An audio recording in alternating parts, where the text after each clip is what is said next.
311.5 अर्थात 963 किलोहर्ट्झवरून आम्ही बोलत आहोत. हे आकाशवाणीचं जळगाव केंद्र आहे. संध्याकाळचे 7:30 झाली आहेत. प्रसारित करीत आहोत शेतकरी बांधवांसाठी कार्यक्रम शेत शिवार.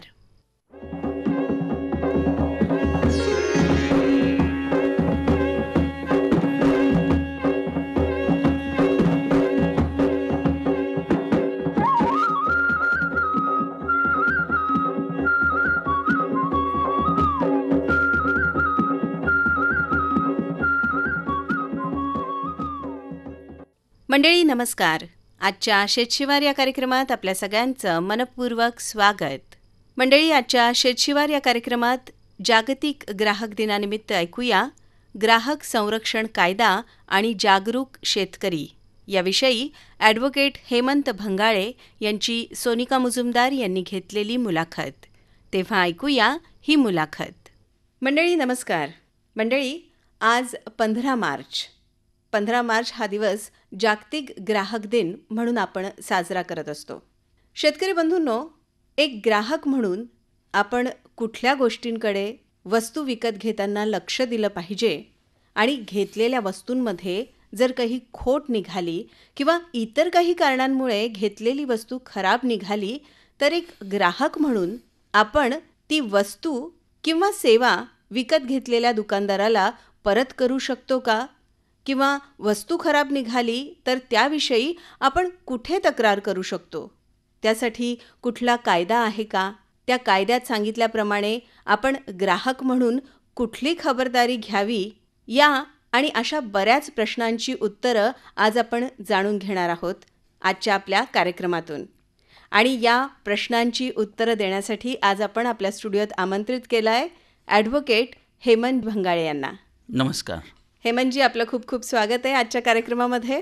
आपल्या कार्यक्रमाचा विषय आहे ग्राहक संरक्षण कायदा आणि जागरूक शेतकरी. आज जागतिक ग्राहक दिन आहे, तर आपण जागतिक ग्राहक दिन हा का साजरा करतो त्याविषयी सगळ्यात आधी सांगा. सर्वप्रथम सर्वांना जागतिक ग्राहक दिनाच्या हार्दिक शुभेच्छा. जागतिक ग्राहक दिन का साजरा केला जातो? जागतिक ग्राहक दिनाची प्रेरणा अमेरिकेचे माजी राष्ट्राध्यक्ष जॉन केनेडी यांच्याकडून घेतली गेलेली आहे. त्यांनी 15 मार्च 1962 रोजी US काँग्रेसला एक मेसेज पाठवून त्यामध्ये ग्राहक हक्कांचा मुद्दा ठळकपणे मांडला आणि असे करणारे ते पहिले जागतिक नेते होते. अच्छा. त्यानंतर 15 मार्चपासून ग्राहक हक्क दिनानिमित्त ग्राहकांच्या महत्त्वाच्या समस्यांवर योग्य दिशा देऊन त्या सोडवण्यासाठी हा दिवस साजरा केला जाऊ लागला. अच्छा. ग्राहक संरक्षण कायदा 2019 जो आहे, तर त्याच्या अंतर्गत ग्राहकांना कुठले हक्क जे आहेत ते प्रदान करण्यात आलेले आहे? ग्राहक संरक्षण कायदा 2019 हा भारत सरकारने ग्राहकांचे हक्क आणि हित संरक्षण सुनिश्चित करण्यासाठी आणलेला एक सुधारित कायदा आहे. हा कायदा 9 ऑगस्ट 2019 रोजी संमत झाला आणि 20 जुलै 2020 पासून तो सर्व भारतभर लागू करण्यात आला. या कायद्याने जुन्या ग्राहक संरक्षण कायदा 1986ची जागा घेतली आणि त्यात अनेक सुधारणा आणि ग्राहकांच्या हितासाठी महत्त्वपूर्ण तरतुदी समाविष्ट करण्यात आलेल्या आहेत. अच्छा. आता या कायद्यामध्ये आपण प्रश्न विचारला मला की या कायद्याने कुठले हक्क प्रदान करण्यात आलेले आहेत. हा अतिशय महत्त्वाचा असा प्रश्न आहे. यामुळे ग्राहकांना असे हक्क देण्यात आले की सुरक्षित वस्तू किंवा सेवा मिळवण्याचा हक्क, त्यानंतर माहिती मिळवण्याचा हक्क, नंतर त्यांना निवडीचा हक्क मिळाला, ग्राहकांचे एकूण घेण्याचा हक्क, नुकसान भरपाई मिळवण्याचा हक्क आणि ग्राहक शिक्षणाचा हक्क यामुळे मिळालेला आहे. थोडक्यात काय तर ग्राहकांना कोणत्याही प्रकारच्या फसवणुकीपासून संरक्षण मिळावे म्हणून हा कायदा सरकारने अंमलात आणलेला आहे. बरं. आता आपण ग्राहक संरक्षण कायदा आणि त्याच्या हक्कांबद्दल माहिती सांगितली आहे. सर, मला आता असं सांगा ना की ग्राहक संरक्षण प्राधिकरण म्हणजे ज्याला CCPA असं सुद्धा आपण म्हणतो, तर त्याची काय माहिती आहे त्याबद्दल थोडं सांगा. ग्राहक संरक्षण प्राधिकरण ही एक सरकारने स्थापित केलेली आहे जे ग्राहकांच्या हक्काचे संरक्षण करण्यासाठी निर्माण केली. बरं. हे प्राधिकरण फसवणुकींच्या जाहिरातींवर आणि ग्राहकांची दिशाभूल करणाऱ्या कंपन्यांवर कारवाई करू शकते. अच्छा. तसे ई-कॉमर्स कंपन्यांवर जबाबदारी निश्चित करण्यात आलेली आहे. ऑनलाईन खरेदी करणाऱ्या ग्राहकांची सुरक्षितता सुनिश्चित करण्यासाठी या कायद्यात विशेष तरतुदी करण्यात आलेल्या आहेत. जर एखादी कंपनी किंवा विक्रेता चुकीची माहिती देत असेल, बनावट उत्पादने विकत असेल किंवा ग्राहकांची दिशाभूल करीत असेल तर त्याच्यावर कायदेशीररित्या कारवाई केली जाऊ शकते. अच्छा. आणि ही जबाबदारी केंद्रीय ग्राहक संरक्षण प्राधिकरणांना देण्यात आलेली आहे. अच्छा. सर, मला आता असं सांगा ना की ग्राहक विवाद निवारण आयोग हे पण आम्ही ऐकलेलं आहे, तर हे काय आहे नक्की? बरोबर. ग्राहकांच्या तक्रारी निवारण्यासाठी ग्राहक निवारण आयोगाची स्थापना करण्यात आलेली असून यामध्ये 3 स्तर देण्यात आलेले आहे. बरं. म्हणजे जिल्हा आयोग, म्हणजे जिल्ह्याच्या ठिकाणी असतं हे, नंतर राज्य आयोग आणि राष्ट्रीय आयोग. अच्छा. आता या 3 स्तर देण्यात आलेले आहे. यामध्ये जिल्हा आयोगात 50 लाख पर्यंतच्या तक्रारींचे निवारण होते. बरं. राज्य आयोगामध्ये 50 लाख ते 2 कोटीचे निवारण होते. अच्छा. आणि तर राष्ट्रीय आयोग हे नवी दिल्ली येथे आहे. येथे 2 कोटीपेक्षा जास्त रकमेच्या तक्रारींवर निर्णय घेतले जात असतात. अच्छा. यामुळे ग्राहकांच्या त्यांच्या तक्रारीचे निवारण वेगाने आणि प्रभावीपणे मिळण्यासाठी त्यांना संधी मिळत आहे. अच्छा. म्हणजे हे 3 प्रकार आहेत, एक तर बरोबर. जिल्ह्याचं, हो. एक राज्याचं आणि एक देश पातळीवर. देशात. मला आता हे सांगा ना की जिल्हा आयोगात जेव्हा तक्रार करायला जातो किंवा काही असतं तर त्या ठिकाणी कोर्ट फी बद्दल काय तरतूद आहे? नवीन कायद्यानुसार अतिशय नाममात्र अशी कोर्ट फीची तरतूद करण्यात आलेली आहे. बरं. आता आपण जिल्हा आयोगामध्ये जर म्हटलं की जिथे 50 लाख पर्यंतचे तक्रारीचे निवारण होते, तेथे कोर्ट फी बघितली तर मागणी समजा 0 पासून 5 लाखापर्यंत असेल तर कोर्ट फी लागत नाही. बरं. 5 लाख ते 10 लाखापर्यंतची मागणी असेल तर 200 रुपये लागतात. अच्छा. 10 लाख ते 20 लाख असेल तर 400 रुपये लागतात. 20 लाख ते 50 लाखपर्यंतची मागणी असेल तर 1000 रुपयापर्यंतची अशी नाममात्र फी या कायद्याने ग्राहकांना दिलेली आहे. ही जी फी आहे ही एकतर डिमांड ड्राफ्ट पाहिजे नॅशनलाइज बँकेचा किंवा पोस्टल ऑर्डर जे आपल्या पोस्ट ऑफिसमध्ये मिळते, याद्वारे तुम्ही कोर्ट फी तुमच्या तक्रारीसोबत देऊ शकता. अच्छा. बरं. आता मला हे सांगा ना की हा जो नवीन कायदा आहे या कायद्यामध्ये प्रॉडक्ट लायबिलिटी बद्दल काही उपाययोजना आहेत का? हो, आहेत. प्रोडक्ट लायबिलिटी म्हणजे वस्तू व सेवांचे नियम. अगदी. याबद्दल एक उपाययोजना केलेली आहे. उत्पादक, विक्रेते व सेवा पुरवठादार यांना अधिक जबाबदार यांच्यामध्ये बनवलेलं आहे.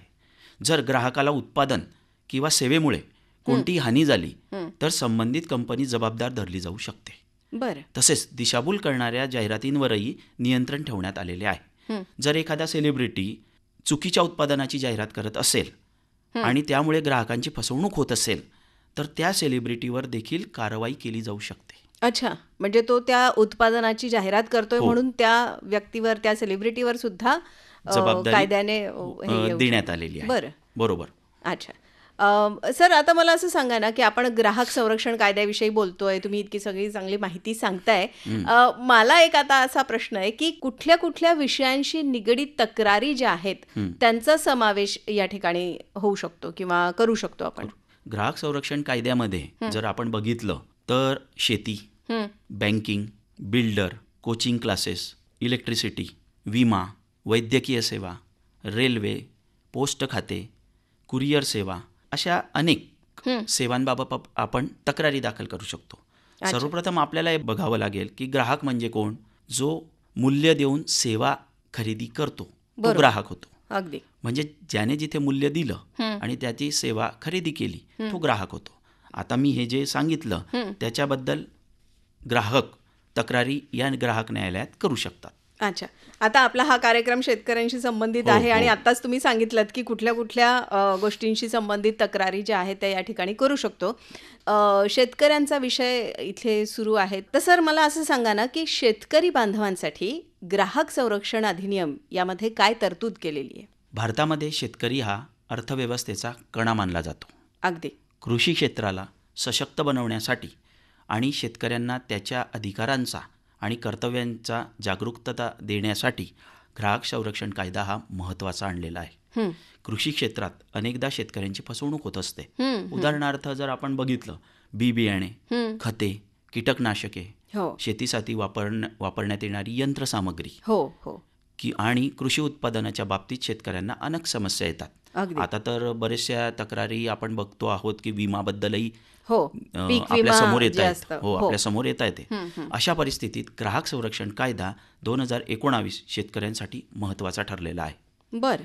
मग हा ग्राहक संरक्षण कायदा महत्त्वाचा कसा आहे? म्हणजे शेतकरी बांधवांच्या दृष्टीने त्याबद्दल थोडक्यात माहिती सांगा ना. ग्राहक संरक्षण कायदा हा कायदा ग्राहकांचे हक्क संरक्षण करण्यासाठी आणि त्यांना फसवणुकीपासून वाचवण्यासाठी लागू करण्यात आणलेला आहे. बरं. या कायद्यांच्या अंतर्गत शेतकरी ग्राहक म्हणून त्यांचे अधिकार प्राप्त करू शकतात अच्छा. आणि कोणत्याही प्रकारच्या फसवणुकीसाठी ग्राहक न्यायालयात तक्रार दाखल करू शकतात.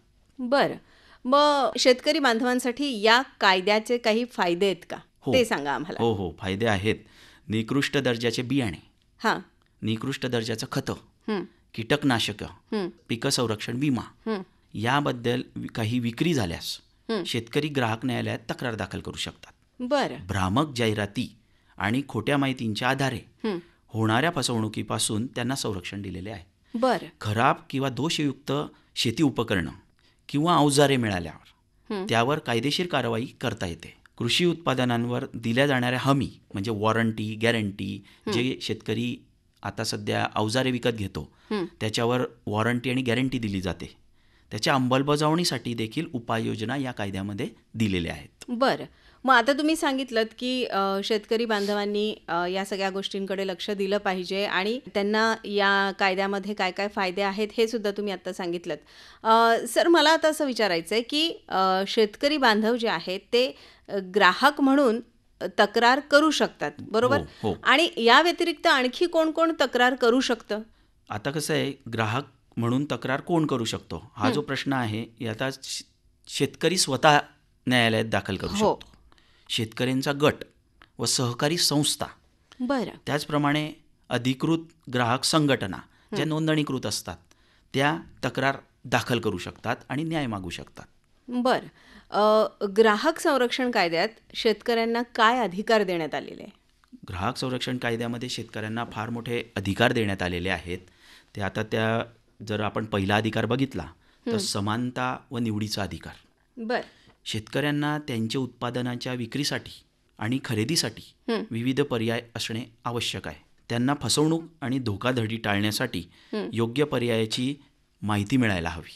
बरं. हा एक मोठा अधिकार त्यांना देण्यात आलेला आहे. त्यानंतर समान दर्जाची वस्तू किंवा सेवा, शेतकऱ्यांना विक्रेत्यांकडून मिळणारी सेवा किंवा वस्तू योग्य दर्जाची असायला हवी. उदाहरणार्थ आपण याच्यात जर बघितलं तर बियाणे, रासायनिक औषधे, खतं, अवजारं या बाबींमध्ये गुणवत्ता सुनिश्चित त्यांनी केली गेली पाहिजे. बरं. त्यानंतर त्यांना अधिकार दिला आहे तो माहितीचा अधिकार. शेतकऱ्यांना विक्रीसाठी असलेल्या वस्तूंची पूर्ण माहिती मिळायला हवी. उदाहरणार्थ बियाणे, अवजारे, खते वगैरे. माहितीच्या अधिकारांतर्गत हो. ही सगळी माहिती त्यांना मिळू शकते. त्यांना ही सर्व माहिती देणं गरजेचं आहे. बरं. फसवणुकीसाठी उपाय, शेतकऱ्यांची होणारी फसवणूक टाळण्यासाठी त्यांना ग्राहक न्यायालयात तक्रार करण्याचा अधिकार आहे. अच्छा. जर बियाणे किंवा रासायनिक औषधे, विमा खरेदी करताना जर ती गुणवत्तेत कमी असतील तर शेतकरी तक्रार दाखल करू शकतात. अच्छा. समजा विमा शेतकऱ्याने काढलेला आहे आणि त्याच्या शेताचं उत्पन्नाचं काही नुकसान झाल्यास विमा कंपनीने त्याला रक्कम देण्यास नकार दिला तरी तो ग्राहक न्यायालयात तक्रार दाखल करून त्याची दाद मागू शकतो. बरं. त्यानंतर पारदर्शकतेची आवश्यकता. सर्व विक्रेत्यांनी त्यांची उत्पादने पारदर्शकपणे आणि स्पष्टपणे प्रस्तुत केली पाहिजेत, जेणेकरून शेतकऱ्यांना कायदेशीर हक्कांची माहिती मिळवणे सोपे जाईल. जसे की उत्पादनाच्या किमतीत वेगवेगळ्या करांचा समावेश हा शेतकऱ्यांसमोर उघड केला गेला पाहिजे. बरेचसे लोक शेतकऱ्यांसमोर बरेचशा बाबी उघड केल्या जात नाहीत, त्यामुळे शेतकऱ्यांची फसवणूक होण्याची शक्यता जास्त असते. नंतर खरेदीचे संरक्षण. शेतकऱ्यांना चुकीच्या किंवा कमी गुणवत्तेच्या उत्पादने मिळाल्यास त्यांचा तोटा होतो. हो. अशा वेळी त्यांना ग्राहक संरक्षण कायद्यामुळे पैसे परत मिळण्याचा, विक्रेता व कंपनीकडून भरपाई घेण्याचा व नुकसान भरपाई प्राप्त करण्याचा अधिकार प्राप्त झालेला आहे. बरं. सर, आता मला असं सांगा ना की शेतकरी बांधवांना या कायद्यानुसार कुठले कर्तव्य आणि जबाबदारी देण्यात आलेली आहे? बरोबर. म्हणजे ज्या गोष्टींकडे त्यांनी लक्ष दिलं पाहिजे किंवा त्यांनी ज्या गोष्टी लक्षात ठेवल्या पाहिजे असं काय आहे? मी आत्ता अधिकार सांगितले की त्यांना अधिकार काय आहे. आता त्यांनी कर्तव्य काय व जबाबदारी काय त्यांची हे देखील महत्त्वाचं आहे कायद्यानुसार. हो. सामान्य सत्तेचा वापर. शेतकऱ्यांनी बी बियाणे, खते, औषधे, अवजारे खरेदी करताना अचूक माहिती घेणे, त्याचबरोबर बिल, त्याची पावती, पुरावा म्हणून स्वतःजवळ ठेवणे अतिशय आवश्यक आहे. सामान्य ज्ञानाची माहिती मिळवणे म्हणजे काय? शेतकऱ्यांनी उत्पादनाच्या गुणवत्ता आणि किमतीबद्दल अधिक माहिती मिळवावी. केवळ कमी किमतीवर लक्ष केंद्रित न करता गुणवत्ता देखील त्याची लक्षात ठेवावी. बरं. शेतकऱ्यांसाठी तक्रार निवारण प्रक्रिया. जर समजा त्याची फसवणूक झाली तर तो काय करू शकतो? शेतकऱ्यांचे जर ग्राहक संरक्षण कायद्यानुसार उल्लंघन होत असेल तर त्यांना तक्रार निवारणासाठी ग्राहक न्यायालयात तक्रार दाखल करू शकतात. त्याकरिता पुरावा सादर करणे आवश्यक असते. आता ग्राहक न्यायालय म्हणजे न्यायालय आहे. जसं आता आपण म्हटलं, मी सांगितलं की शेतकऱ्यांनी बियाणे घेतल्याची पावती स्वतःजवळ बाळगणं गरजेचं आहे. सदोष बियाण्याबाबत कृषी अधिकारी यांच्याकडे जी तक्रार केली जाते त्या तक्रारीची पोचपावती आपल्याजवळ असावी. कृषी अधिकारी हे शेतकऱ्यांच्या शेतीवर जाऊन पंचनामा करत असतात. ते पंचनामा देखील आपल्याजवळ ठेवणं गरजेचं आहे. याप्रमाणे शेतकऱ्यांना कर्तव्य कायद्यानुसार देण्यात आलेले आहे. बरं. तुम्ही खूप छान सांगितलं सर आता की ते कुठले कुठले कर्तव्य आणि कुठल्या कुठल्या गोष्टी त्यांनी लक्षात ठेवल्या पाहिजे. आता आपण असं एक जनरल असं एक्झाम्पल घेऊयात की समजा मी शेती करते आणि मी एखादं बियाणं विकत घेतलंय आणि ते मी माझ्या शेतामध्ये टाकलं, पण मला असं लक्षात आलं की मी त्यात फसले गेली आहे. बरोबर. तर आता मला तक्रार करायची आहे. तर मला एक लिंक सांगा ना की मी कसं त्याची तक्रार करू शकते आणि ती कशी स्टेप बाय स्टेप मी पुढे जाऊ करू शकते. समजा आपण शेतकरी आहात. बरोबर. तुमची फसवणूक झालेली आहे. शेतकरी काय करतो की बुवा जमीन तयार करतो, अतिशय महागडं बियाणं त्याच्यामध्ये संपूर्ण टाकतो, त्याला पूर्ण मेहनत मशागत केल्यानंतरही त्याला त्याचं उत्पन्न मिळत नाही. त्याने सर्वप्रथम त्याची तक्रार कृषी अधिकाऱ्यांना दिली गेली पाहिजे. आता थोडंसं थांबवते सर तुम्हाला की तुम्ही सांगताय कृषी अधिकाऱ्यांकडे तक्रार केली पाहिजे, पण त्याआधी आता समजा मी जे बियाणं विकत घेतलेलं आहे तर ते प्रोडक्ट जे आहे तर त्याचं काही लेबल किंवा त्याची ती पिशवी म्हणा हे मी माझ्याजवळ अगदी सांभाळून ठेवलं पाहिजे, याची पण गरज आहे. बिलकुल. तसं म्हणजे डिटेल सांगा सर, म्हणजे आपल्या शेतकरी बांधवांना जे आहे ते व्यवस्थित योग्य मार्गदर्शन होईल. आता आपण सांगितलं की कृषी अधिकाऱ्यांकडे तक्रार करावी. आपण जे बियाणं ज्या पिशवीतून आणतो ती पिशवी देखील आपल्याजवळ बाळगणी फार आवश्यकता आहे. कारण का की त्या पिशवीवर त्याची किंमत असते. पिशवीवर बॅच नंबर, लॉट नंबर नमूद केलेला असतो. एक्सपायरी, त्यानंतर हे बियाणं कधी पॅक केलं, त्याची एक्सपायरी कधी आहे आणि आपण ते कधी विकत घेतलं आपल्या बिलावर असतं. त्यामुळे शेतकऱ्यांनी सर्वप्रथम विक्रेत्यांकडनं पावती घ्यावी. पावती घेऊन त्या पावतीवर आपण जे बियाणं घेतलेलं आहे त्याची विक्रेत्याने नोंद केलेली आहे किंवा नाही याची खातरजमा करावी. त्यानंतर जर ते बियाणं आपण पेरलं त्याची पिशवी आपल्याजवळ बाळगावी. त्यानंतर जर आपल्याला त्याच्यातून काही मिळत नाही आहे उत्पन्न किंवा त्याची वाढ होत नाही आहे तर वाढ होऊन देखील आपल्याला त्याचे फळं मिळत नाही तर मग हे कृषी अधिकाऱ्यांना लेखी तक्रार करावी. की मी असं बियाणं घेतलं होतं, त्याचा लॉट नंबर असा होता आणि मी एवढे मेहनत मशागत करून पाण्याची योग्य निगा ठेवूनही त्याची वाढ झालेली नाही. त्यामुळे मला अशी शक्यता आहे की ते बियाणं जे आहे ते सदोष बियाणं आहे. त्यामुळे आपण माझ्या शेतावर यावं व त्याची पाहणी करावी, तसा पंचनामा करावा. मग यावेळेला यानंतर कृषी अधिकारी बियाणं म्हणजे शेतकऱ्यांच्या सोबत जे कंपनी आहे, कंपनी प्रतिनिधी, नंतर विक्रेता प्रतिनिधी यांना देखील तिथे शेतावर बोलवलं जातं आणि ते सर्वांच्या समक्ष त्यांचा पंचनामा करतात. आता या पंचनाम्यामध्ये स्वतः कृषी अधिकारी, महाबीज प्रतिनिधी, नंतर जे लोकल अधिकारी आहेत ते पण सोबत असतात. ते पंचनामा करतात, सर्व पिकांची पाहणी केली जाते आणि त्या पाहणीच्या अंती निष्कर्षामध्ये ते त्यांचा निष्कर्ष लिहितात की अशा बियाण्यामधून शेतकऱ्यांना किती टक्के उत्पन्नामध्ये त्याला लॉस झालेला, नुकसान झालेलं आहे आणि ते त्याच्यामध्ये नमूद करतात. आता हा जो रिपोर्ट आहे या रिपोर्टाचा आधार घेऊन शेतकऱ्यांना ग्राहक न्यायालयात येऊन दाद मागता येते. बरं. हा रिपोर्ट अतिशय महत्त्वाचा झाला कारण याच्यातला तज्ज्ञ कोण? शेतकरी जो बांधव आहे, जो महागडं बियाणं घेऊन पेरून टाकतो, मात्र याच्यातले तज्ज्ञ कृषी अधिकारी आहे, त्यांना त्याच्यातलं माहिती असतं की बुवा काय याच्यामध्ये प्रॉब्लेम्स आला या बियाण्यामध्ये की त्याची वाढ होऊ शकलेली नाही आहे आणि शेतकऱ्यांचं फार मोठं नुकसान झालेलं आहे. त्यामुळे जो बियाण्याचा पंचनामा आपण न्यायालयात आणून त्याच्याविषयी नुकसान भरपाई मागू शकतात. कृषी अधिकाऱ्यांचा पंचनामा जो आहे तो महत्त्वाचा आहे. आणि तो पंचनामा घेऊन त्याच्यानंतर त्यांच्याजवळ जी काही पिशवी आहे, जे त्याच्यावरती लिहिलेल्या सगळे त्यांचं बिल आहे, पावती आहे, हे सगळं घेऊन मग ते ग्राहक निवारण कोर्टात येतात. या ठिकाणी आल्यानंतर मग त्यांनी वकिलांमार्फत इथे पुढे काय करायचं? आता कसं आहे, ग्राहक संरक्षण कायदा असा आहे की तिथे वकील लावण्याची आवश्यकता नाही. बरं.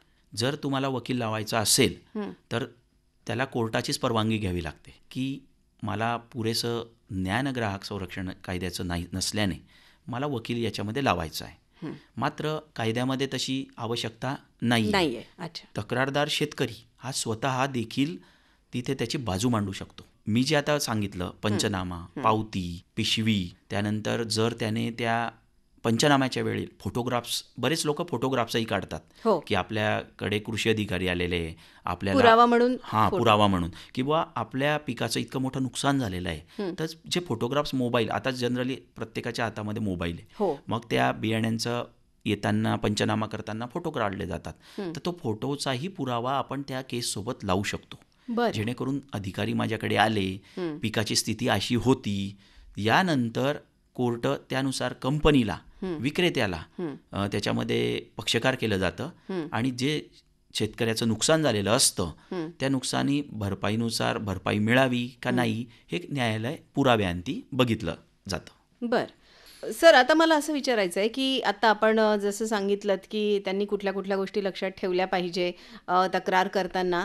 एक अजून माझ्या डोक्यात आता असा विषय आला की ज्यावेळी शेतकरी जे आहे हे सदोष बियाणांची जेव्हा तक्रार करतात तर त्यावेळी प्रयोगशाळेमध्ये त्या बियाणांची तपासणी करणं वगैरे असं पण काहीतरी प्रक्रिया असते का? त्याच्याबद्दल काय? आता ग्राहक संरक्षण कायदा 2019 यामध्ये कलम 38 क नुसार ज्या वेळेला एखाद्या वस्तूची तक्रारी केली जाते त्यावेळी ग्राहकांकडून त्या वस्तूंचा नमुना तपासणीसाठी घेतला जातो व संबंधित प्रयोगशाळेकडे त्याचा पाठवला जातो. त्याचा अहवाल 45 दिवसामध्ये मागवण्याची अशी तरतूद आहे या कायद्यामध्ये. अशी तरतूद ही जी आहे ही कुठल्याही सदोष वस्तूंबाबत आपण करू शकतो आणि कायद्यामध्ये ती प्रोव्हिजन्स दिलेली आहे. परंतु आता माझा इथे असं सांगणं आहे, शेतकरी हा त्याचं संपूर्ण बियाणं म्हणजे शेतकऱ्याने समजा एखादी पिशवी आणली बियाण्याची, तो काही त्याचा नमुना काढून ठेवू शकत नाही. तो काय करत असतो, अतिशय महागडं बियाणं असतं म्हणजे दाण्या दाण्याला किंमत असते, तर तो काय करतो की संपूर्ण बियाणं त्याच्या शेतीमध्ये पेरणी करत असतो. ज्या वेळेस सदोष बियाण्याबाबत तक्रार उपस्थित केली जाते त्यावेळी त्याच्याकडे बियाण्याचा कोणताही नमुना शिल्लक राहत नाही. अशा वेळी सदोष बियाण्याचा नमुना जे कृषी अधिकारी असतात त्यांनी विक्रेता अथवा कंपनी यांच्याकडून घेणे आवश्यक आहे. मात्र ज्या लॉटचा नमुना त्या शेतकऱ्यांना विकला गेलेला आहे त्याच लॉटचा नमुना कृषी अधिकाऱ्यांनी त्या कंपनी आणि विक्रेत्यांकडून घेतला गेला पाहिजे. यावर माननीय सर्वोच्च न्यायालयाने नॅशनल सीड्स कॉर्पोरेशन्स विरुद्ध मधुसूदन रेड्डी असा एक न्यायनिर्णय दिलेला होता. त्यामध्ये शेतकऱ्यांना फार मोठा दिलासा दिलेला आहे. या न्यायनिर्णयात शेतकऱ्यांना निकृष्ट प्रतीचे बियाणे विकण्यात आलेले होते म्हणून कंपनीला नुकसान भरपाई देण्याचा आदेश करण्यात आलेला होता. थोडक्यात काय की शेतकऱ्याने बियाण्याचा नमुना आपल्याजवळ ठेवणं आणि ते पृथक्करण प्रयोगशाळेत करण्यासाठी पाठवणं हे कायद्याला अपेक्षित नाही आहे किंवा माननीय सर्वोच्च न्यायालयाच्या न्यायनिर्णयानुसार देखील आवश्यक नाही आहे. ज्या वेळेला ते शेतकरी तक्रार करतो त्यावेळेला त्या कृषी अधिकाऱ्यांनी संबंधित कंपनी आणि विक्रेत्यांकडनं त्याचा नमुना घ्यावा आणि तो पृथक करण्यासाठी पाठवावा. सर, तक्रार करण्यासाठी काही वेळ किंवा असं काही पिरियड असतो का की इतक्या इतक्या दिवसातच तक्रार केली गेली पाहिजे किंवा असं काही आहे? आता कायद्यामध्ये कसं असतं, कायद्यामध्ये मुदत दिलेली असते प्रत्येक कायद्यात आहे. त्याप्रमाणे ग्राहक संरक्षण कायद्यामध्ये तुम्हाला जर तक्रार करायची असेल तर 2 वर्षाचा अवधी तुम्हाला दिलेला आहे. समजा तुम्ही बियाणं घेतलं आणि बियाणं घेतल्यापासून 2 वर्षामध्ये तुम्ही न्यायालयात यायला पाहिजे. मात्र माझं असं सांगणं आहे की बियाणं घेतलं, आता बऱ्याचशा पिकांची बराचसा वेगवेगळा कालावधी असतो वाढींचा. ज्या वेळेला ते बियाणं पेरल्यानंतर आपल्याला कळलं की सदोष बियाण्यांमुळे माझं नुकसान झालेलं आहे. तर ज्या वेळेला आपण कृषी अधिकाऱ्यांकडे तक्रार करतो, कृषी अधिकारी आपल्या शेतावर येऊन पंचनामा करतात, तर तो दिवसापासनं आपल्याला 2 वर्षाच्या आत ग्राहक न्यायालयात दाद मागण्याचा अधिकार प्राप्त झालेला आहे. अच्छा, तेव्हापासून 2 वर्ष. तेव्हापासून 2 वर्ष. बरं. म्हणजे मग ही जी वेळ आहे 2 वर्षाची, या 2 वर्षाच्या कालावधीमध्ये त्यांनी येऊन कोर्टामध्ये जे आहे ते तक्रार दाद मागायची दाद असते. मागितली पाहिजे. सर, आता आपण शेतकरी कायद्याविषयी बोलतोय, तुम्ही इतकं छान सांगितलंत. एक सहज प्रश्न आला डोक्यामध्ये की असा एखादी कुठली केस आहे का की ज्याच्याबद्दल तुम्ही सांगू शकाल की ज्याच्यामध्ये शेतकऱ्यांनी दाद मागितली आणि तो निकाल जो आहे तो शेतकऱ्यांच्या बाजूने लागला, असा काही कुठला एखादा? असे बरेच निकाल आहेत. शेतकरी हा मी पहिल्या सांगितलं आर्थिक कणा आहे देशाचा. अगदी. आणि शेतकरी म्हणजे इथे मला आम्ही जे आता हे केसेस चालवत असतो नेहमी, ग्राहकांच्या बाजूने आम्ही तक्रारी करतो.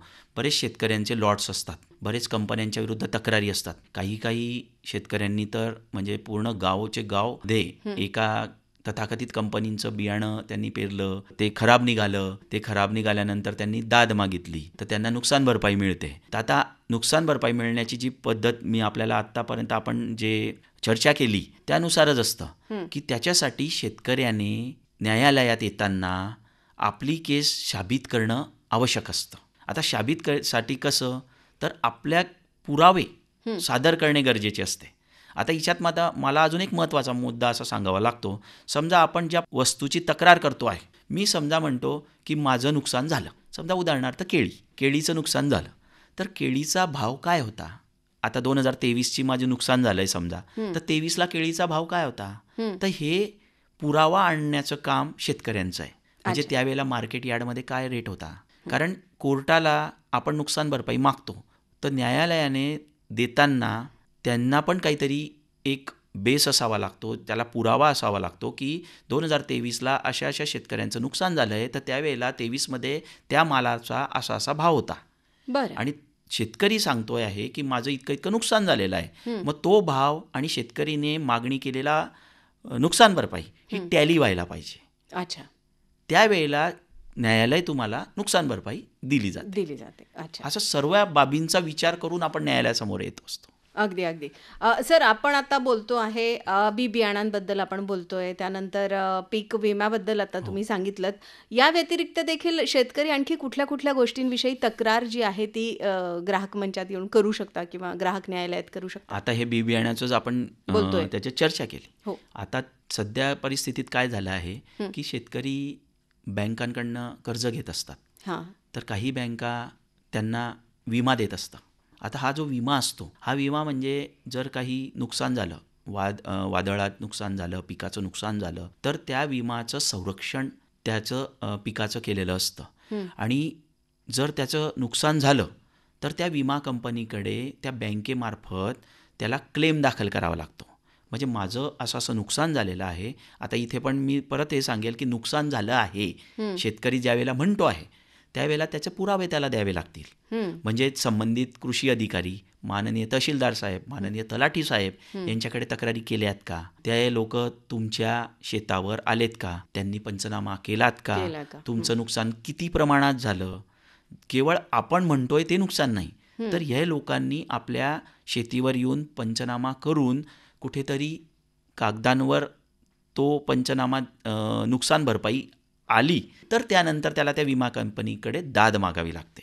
बरं. समजा विमा कंपनीकडे दाद मागितली आणि विमा कंपनीने त्याला ती क्लेमची रक्कम दिली नाही, तर मग त्याला हे सर्व कागदपत्रांचं जमवाजमव करून परत ग्राहक न्यायालयाकडे येता येतं. आता हे झालं, आपण बियाणं बघितलं, त्यानंतर आपण विमा बघितला. त्याचप्रमाणे बरेच शेतकरी ट्रॅक्टर खरेदी करतात. शेतीच्या उपयोगासाठी ट्रॅक्टर फार महत्त्वाचं आहे. हो. नंतर अवजारे विकत घेतात. हो. तर या ट्रॅक्टरमध्ये किंवा अवजारांमध्ये देखील काही सदोष त्यांना आढळलं.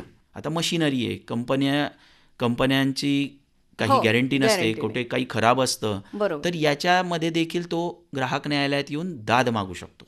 नंतर बरेचसे वस्तू तक्रारदार शेतकरी विकत घेत असतो, याच्यातही त्याची फसवणूक होत असते, तर याच्यामध्ये देखील तो ग्राहक न्यायालयात येऊन त्याची तक्रार दाखल करू शकतो. बरं. म्हणजे कुठल्याही लहानातल्या लहान वस्तूपासून अगदी ट्रॅक्टर आणि मोठमोठ्या बरोबर. मशिनरीपर्यंतही जिथेही त्यांना काही नुकसान झालं किंवा काही असलं तर ते तुम्ही सांगितल्याप्रमाणे सगळ्या गोष्टी ज्या आहेत लागणाऱ्या त्या सगळ्या त्यांचा विचार करून त्या घेऊन मग इकडे कोर्टात येऊन ते दाद मागू दाद शकतात. मागू शकतात. सर, जाता जाता एक शेवटचा प्रश्न असा विचारेल की ग्राहक संरक्षण कायद्याचा म्हणजे हा एकंदर कायद्याचा काय निष्कर्ष आहे आणि तो शेतकऱ्यांसाठी कसा फायद्याचा आहे, काय सांगाल? ग्राहक संरक्षण कायद्याने शेतकऱ्यांना फार मोठे संरक्षण दिलेले आहे. त्याकरिता शेतकऱ्यांना त्यांच्या हक्कांची व कर्तव्यांची माहिती असणे आवश्यक आहे. या कायद्यांचा त्यांनी प्रभावीपणे उपयोग केल्यास शेतकरी त्यांचे हिताचे संरक्षण करू शकतात. त्यांना बाजारात होणाऱ्या फसवणुकीपासून वाचवता येईल अगदी. आणि सशक्त बनवता येईल आणि त्यामुळे शेतकऱ्यांची आर्थिक परिस्थिती मजबूत होईल व त्यांचे जीवनमान सुधारणे देखील शक्य होईल. त्यामुळे हा कायदा जो आहे तो शेतकऱ्यांच्या दृष्टीने अतिशय फार फायद्याचा महत्त्वाचा आहे. फार आणि महत्त्वाचा. आपण इतकं छान मार्गदर्शन केलेलं आहे आपल्या शेतकरी बांधवांना, तर मला असं वाटतं की त्यांच्या मनात जे काही प्रश्न असतील तर त्यांच्या बऱ्याचशा प्रश्नांची उत्तरं जी आहेत ती आजच्या आपल्या या कार्यक्रमातून त्यांना मिळाली असतील. निश्चित. ॲडव्होकेट हेमंत भंगाळे, आज आपण आमच्या स्टुडिओत आलात आणि आपला वेळ आम्हाला दिला यासाठी जळगाव आकाशवाणीतर्फे आपले खूप खूप धन्यवाद.